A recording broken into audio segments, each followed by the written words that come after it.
Jawabannya iya. Iya. Kita sekarang ini Allah sudah tahu mana penghuni surga, mana penghuni neraka. Tetapi bukan paksaan dari Allah. Bukan Allah jabarkan. Jabar itu dalam istilah bahasa Arab, Allah paksa dia harus jadi neraka atau di surga, bukan. Tapi Allah dengan keluasan ilmunya, dalam akhir surah Al-Anfal patokannya itu Allah mengatakan a'udzubillahi minasyaitonirrajim wa qad ahata bikulli syai'in ilma, dan Allah meliputi segala sesuatu dengan keluasan ilmunya. Kata para ulama, Allah tahu semua sebelum menciptakan langit dan bumi, sebelum menciptakan semua makhluk, manusia, jin, malaikat, tumbuh-tumbuhan, hewan-hewan, semua sebelum menciptakan, Allah sudah tahu kalau saya ciptakan nanti dari awal dia hidup sampai dia mati apa yang dia lakukan. Allah sudah tahu dengan keluasan ilmunya. Itulah keluasan ilmu Allah Subhanahu wa taala. Ini yang dimaknakan dengan waqad ahata bikulli syai'in ilma. Allah meliputi segala sesuatu dengan keluasan ilmunya. Jadi Allah memang sudah tahu.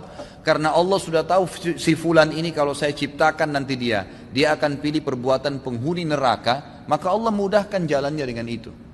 Saya kasih contoh. Saya jelaskan ya, saya reviewkan kembali. Takdir ada dua macam, ada mutlak dan ada ikhtiar.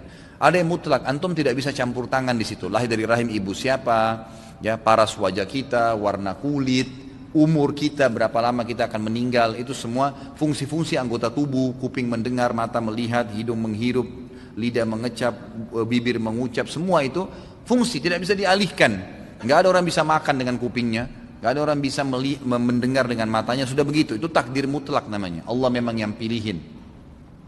Itu hak kuasa Allah SWT. Ada takdir yang kedua, ikhtiar. Ini yang sering orang tidak faham. Artinya berhubungan dengan perilaku kita sehari-hari. Makan, minum, tidur, menikah. Semua itu adalah ikhtiar. Allah termasuk beriman dan kafir itu ikhtiar. Ikhtiar.